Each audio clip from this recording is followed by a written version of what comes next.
Hello everyone, welcome to the Zorawar classes. आप सभी का बहुत बहुत स्वागत है जोरावर क्लासेस पर। और सबसे पहले बात करेंगे कंटेंट कोर्स की। तो आप डिस्क्रिप्शन में एक लिंक दिया हुआ है आपको ऐप का, द जोरावर क्लासेस ऐप का, जिसमें इस तरह का लोगो आपको दिखाई देगा।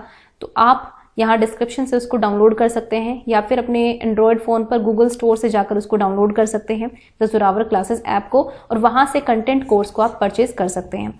So this is about the content course. तो चलिए हमेशा की तरह अपने स्टार्ट करते हैं आज के अगले 10 क्वेश्चंस।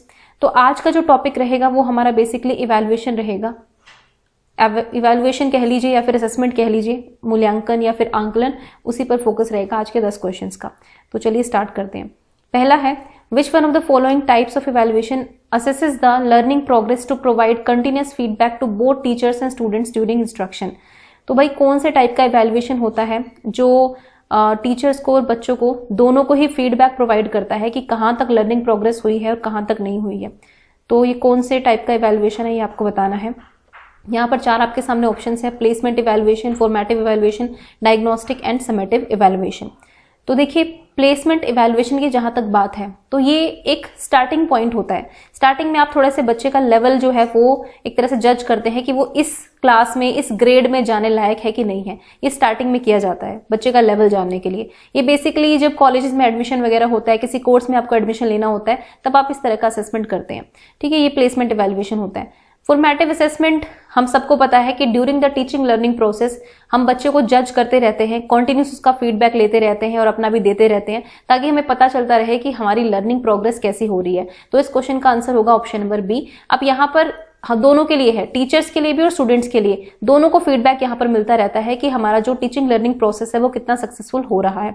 उसके बाद डायग्नोस्टिक, तो हम इवैल्यूएट ये स्टार्टिंग में भी कर सकते हैं और बाद में भी कर सकते हैं। इसमें क्या होता है कि बच्चों की डिफिकल्टी लेवल को जो है हम डाउनलोड वो करते हैं, इवैल्यूएट करते हैं एक तरह से, और फिर उसके बाद रेमेडियल टीचिंग वगैरह करते हैं। तो डायग्नोसिस तो हम किसी पर्टिकुलर प्रॉब्लम के लिए करते हैं। फिर समेटिव हमारा एंड में होता है, जब हमें ग्रेडिंग करनी होती है, हमें क्वांटिफाई करना पड़ता है कि बच्चे ने कितना कर लिया है, तो वो समेटिव इवैल्यूएशन होता है। तो option number B is the correct option. अब देखिए, नेक्स्ट क्वेश्चन भी सेम ऐसा ही है। मैं बता देती हूँ आपको, एक ही क्वेश्चन को पूछने के कई तरीके हो सकते हैं। Identify the category of evaluation that assesses the learning process to provide continuous feedback to the students during instruction. अब यहाँ पे स्टूडेंट्स बोला गया है, पिछले क्वेश्चन में टीचर एंड स्टूडेंट दोनों था। अभी आपको सिर्फ टीचर्स भी मिल सकता है, आपको स्टूडेंट भी मिल सकता है, और आपको स्टूडेंट्स एंड टीचर दोनों ही मिल सकते हैं। तो देखो, दोनों में ही आपका आंसर हमेशा फॉर्मेटिव होगा, ये याद रखना। ये दूसरा क्वेश्चन मैंने इसलिए नहीं दिया क्योंकि ये दोनों क्वेश्चन सेम है और यहाँ पर आपको कंफ्यूज नहीं होना है। स्टूडेंट्स के लिए या फिर टीचर्स, कोई भी आ सकता है। यहाँ पर स्टूडेंट की जगह ओनली टीचर होगा, तब भी हम यही कहेंगे कि फॉर्मेटिव असेसमेंट जो होता है is the assessment that is used to assess the learning progress. ठीक है, कि लर्निंग प्रोग्रेस कितनी हुई है। ठीक है, मतलब सीखने की प्रगति कितनी ज्यादा हुई है उसको जज करने के लिए। तो इसका भी आंसर ऑप्शन नंबर सी होगा। नेक्स्ट देखते हैं। नेक्स्ट है आपका, arrange the following teaching processes in order. तो इनको आपको ऑर्डर में लगाना है। ओके, यहाँ पर कई सारी चीजें हैं। Relate the present knowledge with previous one, यानी कि जो आपका अभी वर्तमान अनुभव है या वर्तमान ज्ञान है उसको पिछले ज्ञान के साथ कनेक्ट करना, रिलेट करना। इवैल्यूएट करना, यानी कि मूल्यांकन करना। देखो, यहाँ पर इवैल्यूएशन के साथ साथ असेसमेंट भी आप लिख सकते हो, क्योंकि क्वेश्चन में सेंस इस तरह की बन रही है। उसके बाद रीटीचिंग, यानी कि फिर से पढ़ाना। फॉर्मुलेटिंग इंस्ट्रक्शनल ऑब्जेक्टिव्स, अपने ऑब्जेक्टिव सेट करना। प्रेजेंटेशन ऑफ इंस्ट्रक्शनल मटेरियल, जो भी आप मटेरियल पढ़ाने वाले हो या फिर जो भी आप टीचिंग एड्स यूज करने वाले हो, जो भी आप बुक का मटेरियल है, ब्लैक बोर्ड पर कुछ लिखने वाले हो, उस सब चीजों का प्रेजेंटेशन। तो हमें से एक ऑर्डर में लगाना है।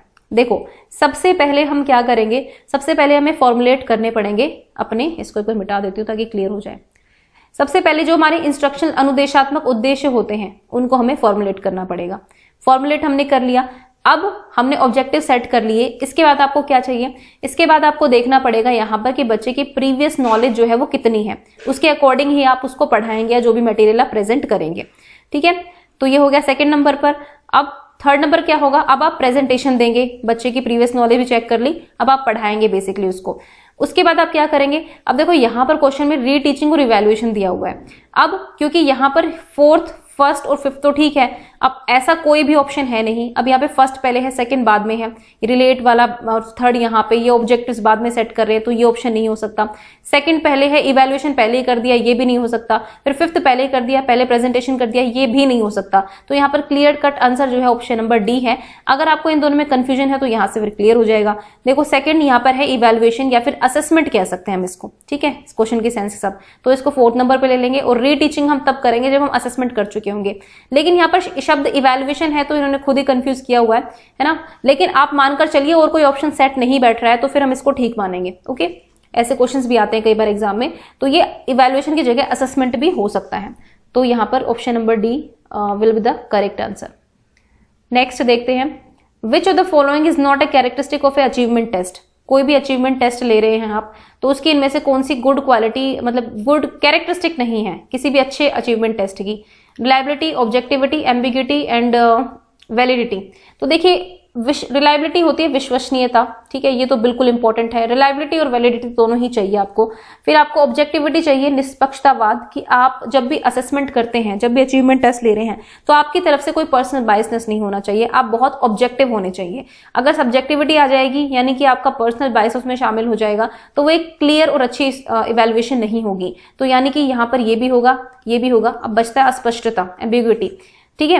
अब ये नहीं होनी चाहिए, है ना, ये नहीं होना चाहिए कि अगर आप मल्टीपल चॉइस क्वेश्चन दे रहे हो तो लगे ए भी होगा बी भी होगा, दोनों क्वेश्चन तो ऑप्शन एक जैसे आप नहीं दे सकते हो, वो वाली चीजें हैं। मतलब अस्पष्टता नहीं होनी चाहिए एक अचीवमेंट टेस्ट के अंदर। तो option number C is the correct option. Next देखते हैं, by which of the following methods the true evaluation the student is possible. कौन से मेथड के द्वारा आप सच्चे रूप में जो है बच्चों का इवैल्यूएशन कर सकते हैं, उनका सही मूल्यांकन कर सकते हैं। Evaluation at the end of the course, अगर आप कोर्स के एंड में करें तो इवैल्यूएशन अच्छा होगा। 2 बार करें साल में तो अच्छा होगा। कॉन्टिन्यूस करेंगे तो अच्छा होगा, या फिर निर्माणात्मक मूल्यांकन करेंगे तो अच्छा होगा। अब देखो ये फर्स्ट और सेकंड तो काट ही दो, सिर्फ आपने पेन पेपर टेस्ट ले लिया एक बार साल के एंड में या फिर 2 बार, तो उससे कोई इवैल्यूएशन होता नहीं है।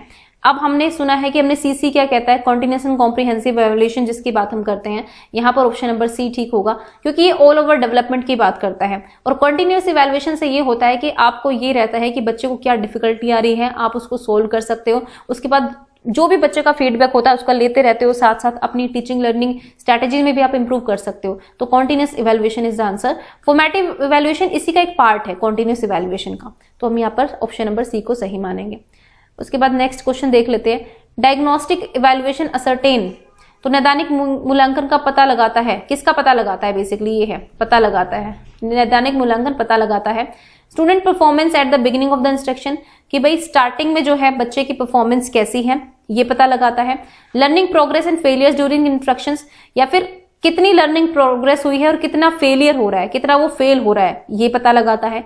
Degree of achievement of instruction at the end, या फिर कितना अचीव कर पाया है वो एंड तक, वो पता लगाता है। या फिर causes and remedies of the persistent learning problem during the instruction, या फिर उन समस्याओं का और फिर उन मतलब उपचार के, पहले तो उन समस्याओं का पता लगाता है क्या है, फिर उनका उपचार भी करता है। तो मैंने आपको शुरू में बता दिया था कि डायग्नोस्टिक इवैल्यूएशन जो है उसका ऑप्शन नंबर डी सही आंसर होगा, क्योंकि ये लगातार ये देखता ही रहता है कि कितनी प्रॉब्लम्स आती रहती हैं, कॉजेस के बारे में पता चल जाता है हमें डायग्नोसिस के द्वारा, और फिर हम रेमेडीज भी करते हैं उसकी। तो सिर्फ स्टार्टिंग में नहीं होता है, ये बीच में भी होता है। अगर आप, एक तो होता है कि स्टार्टिंग में आपने डायग्नोसिस कर लिया कि बच्चे का लेवल क्या है, उसको क्या प्रॉब्लम है, फिर आप बीच में भी कर सकते हो डायग्नोस्टिक को, जबकि प्लेसमेंट इवैल्यूएशन जो है वो आप सिर्फ केवल स्टार्टिंग में करते हो, ठीक है। तो ये ऑप्शन नंबर डी यहाँ पर करेक्ट ऑप्शन होगा। उसके बाद हम चलते हैं नेक्स्ट क्वेश्चन पर, जो है 7th question, which one of the following statement is correct in the context of multiple choice questions. तो मल्टीपल चॉइस क्वेश्चंस के बारे में कौन सी स्टेटमेंट जो है वो बिल्कुल करेक्ट है। They are more subjective than short answer type questions, ये ज्यादा सब्जेक्टिव होते हैं शॉर्ट आंसर से, ये पूछा गया है मल्टीपल चॉइस। तो देखो मल्टीपल चॉइस बहुत ऑब्जेक्टिव होते हैं, तो ये कट जाएगा, क्योंकि इसमें तो ऑप्शन ही आपके पास ABCD इस तरह से होता है, जैसे मैं आपके सामने प्रेजेंट कर रही हूँ। इसमें आपका बायसनेस आना तो कोई प्रॉब्लम वो है ही नहीं, आप अपना ओपिनियन तो दे ही नहीं सकते, आपको इनमें से देखना है। उसके बाद they are more subjective than true, फिर मैंने कहा सब्जेक्टिव तो होते ही नहीं है। They are more objective than true false questions, तो ये ज्यादा ऑब्जेक्टिव होते हैं ट्रू फॉल्स से। They are less objective than ऐसे टाइप क्वेश्चंस, लेस ऑब्जेक्टिव, तो लेस ऑब्जेक्टिव तो होंगे ही नहीं, यहाँ पर ऑप्शन हो गया ऑप्शन नंबर सी, ज्यादा ऑब्जेक्टिव होते हैं। ट्रू फॉल्स आंसर से भी ज्यादा ऑब्जेक्टिव होते हैं, ठीक है। वहां पर सिर्फ आप सच हाँ या ना में जवाब दे सकते हो, लेकिन यहाँ पर करेक्ट आंसर जो होता है आपको इसी में से चूज करना पड़ता है कि यही होगा, ओके। तो ये होता है। ज्यादा ऑब्जेक्टिव माने जाते हैं ट्रू फॉल्स से भी। नेक्स्ट है what are the characteristic of continuous and comprehensive evaluation, यानी कि सीसी की कौन सी कैरेक्टरिस्टिक्स हैं। इट इंक्रीजेज, अब देखो यहाँ पे ध्यान से पढ़ना, it increases the workload on students, इसने वर्कलोड बढ़ा दिया बच्चों के ऊपर। मल्टीपल टेस्ट होते रहते हैं, कभी यूटी होते हैं, कभी कुछ होता है, कभी कुछ होता है, तो प्रोजेक्ट सब कुछ मिला के।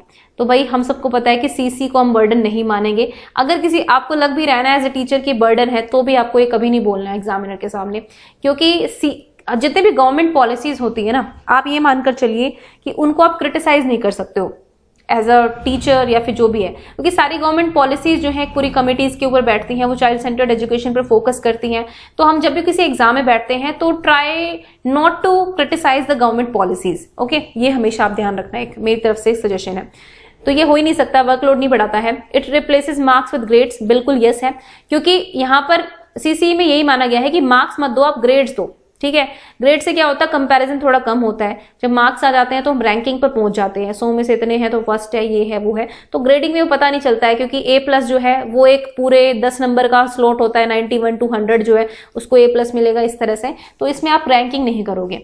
इट इवेल्युएट्स एवरी एस्पेक्ट, बिल्कुल ठीक है। It helps in reducing examination phobia, बिल्कुल ठीक है, क्योंकि फ्लेक्सिबल एग्जामिनेशन सिस्टम की इसमें बात की गई है कि आप केवल पेन पेपर टेस्ट पर निर्भर ना रहकर बल्कि और बाकी सारी चीजें, असेसमेंट, क्विज, बहुत सारी चीजों के साथ आप असेसमेंट कर सकते हैं। तो यहाँ पर सेकंड, थर्ड और फोर्थ ठीक होगा। देख लीजिए कहाँ है सेकंड, थर्ड एंड फोर्थ, तो option number B is the correct option. Next चलते हैं क्वेश्चन नंबर 9 पर।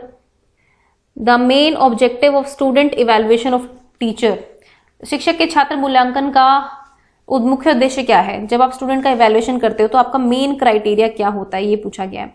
To gather information about student weakness, कि आपका मेन क्राइटेरिया ये होता है कि आप बच्चों की कमजोरियों का पता लगाना चाहते हैं। To make teacher take teaching seriously, to make, शिक्षक को गंभीरता से पढ़ाने के लिए, मतलब to make teacher take teaching seriously, भाई टीचर्स को जो है टीचिंग सीरियसली लेनी चाहिए, इसीलिए। To help teachers adopt innovating methods of teaching, okay. To identify the areas of further improvement in teachers trait, ठीक है। अब देखो यहाँ पर क्या है, आप इवैल्यूएशन करते हैं, यहाँ पर एक्चुअली क्वेश्चन ये कह रहा है, सॉरी मैं थोड़ा सा मिस वो कर गई, यहाँ पर क्वेश्चन ये कह रहा है कि यहाँ पर छात्र को मूल्यांकन करना है शिक्षक की टीचिंग ट्रेट्स का एक तरह से। The main objective of student evaluation of teachers का इवैल्यूएशन एक तरह से। तो यहाँ पर स्टूडेंट का नहीं होगा, मतलब इनके बारे में इंफॉर्मेशन नहीं है। और किस लिए होता है कि भाई शिक्षक जो बच्चे हैं वो भी इवैल्यूएट कर पाए अपनी टीचर्स की टीचिंग स्ट्रैटेजीज, इन सब चीजों का। तो देखो टीचर जो है वो टीचिंग को सीरियसली ले, ये तो है ही बिल्कुल एक point of view. To help teachers adopt innovating methods, हाँ भी ठीक है, अगर छात्र भी थोड़ा सा इवैल्यूएट करते रहेंगे तो टीचर्स भी नए नए चीजों को अडॉप्ट करेंगे, है ना। उसके बाद identify the area of further improvement in teacher trace, तो ये भी होगा ही, इंप्रूवमेंट तो होगा ही। अगर आप स्टूडेंट से भी पूछा जाए कि हाँ भाई आपके टीचर आपको कैसे लगते हैं, कैसे पढ़ा रहे हैं, इन सारी चीजों के ऊपर। तो यहाँ पर जो है आप देख लीजिए सेकंड, थर्ड और फोर्थ हो जाएगा।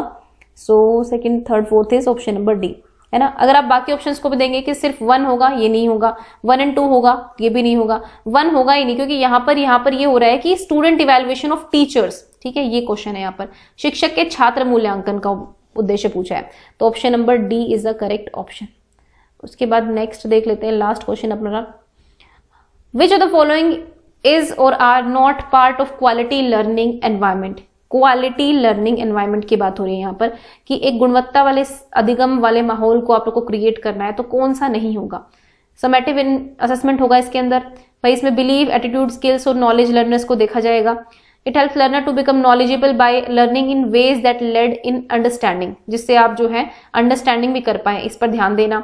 It allows learners, teachers and administrative feel connected to the community as a whole, तो ये भी होगा क्योंकि क्वालिटी की बात हो रही है। डी भी होगा, सी भी होगा, बी भी होगा, ए नहीं होगा, क्योंकि समेटिव असेसमेंट जो है क्वांटिफाई करता है, एक तरह से इवेल्युएट करता है, ग्रेडिंग करता है, जजमेंट करता है। तो जब हम क्वालिटी लर्निंग एनवायरमेंट की बात करें, देखो यहाँ पर एनवायरमेंट है कि आपको एक माहौल क्रिएट करना है, तो उस माहौल के लिए तीनों चीजें इंपॉर्टेंट है। तो बी, सी और डी, मतलब इन चारों में तो ए ही एलिमिनेट हो जा रहा है, एक्सक्लूड कर सकते हैं आप उसको। तो option number A is the correct option.